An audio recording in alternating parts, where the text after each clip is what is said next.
Today, I'll show you how to delete a Google Cloud project. Maybe you're cleaning up old test environments, reducing costs, or just don't need a particular project anymore.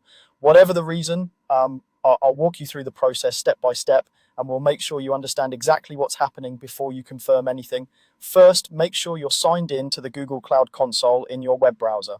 Once you're in, look to the left side of the screen for the main navigation panel.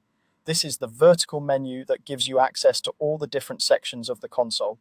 If your sidebar is collapsed, you may need to click the menu icon at the top left to expand it so you can see all the options. From that navigation panel, you're going to move into the section where you can manage your projects. Look for I am an admin in the menu. Click I am an admin, and from the options that appear, select Manage Resources. This is the area where all your Google Cloud projects are listed along with their names and IDs. It's essentially your central place for organizing and controlling projects. Once the Manage Resources page opens, you'll see a list of all the projects associated with your account or organization. Take a moment here to carefully identify the project you want to delete.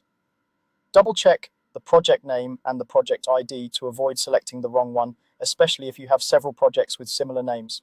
When you're sure you found the correct project, click on it to select it.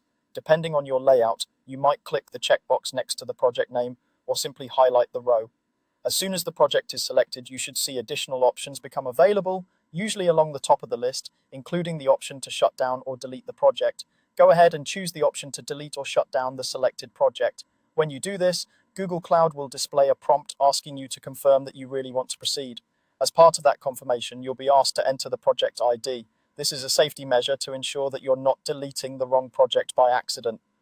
Carefully type in the exact project ID shown in the prompt. It has to match exactly, so pay attention to any characters, dashes, or numbers. This step is important because once the project is scheduled for deletion, its resources, services, and data may become inaccessible and can be permanently removed after the retention period. After you've entered the project ID, review the warning message one more time so you understand the consequences. When you're confident you're deleting the right project, click the button to confirm deletion. At this point, Google Cloud will start the shutdown process. The project might not disappear instantly from the list because there can be a short delay while the system processes the removal, but it will move into a pending deletion state and then be removed, and that's it. You've deleted a Google Cloud project by navigating through the panel, going into I am an admin, opening Manage Resources, selecting your project, entering its ID in the shutdown prompt, and confirming the deletion.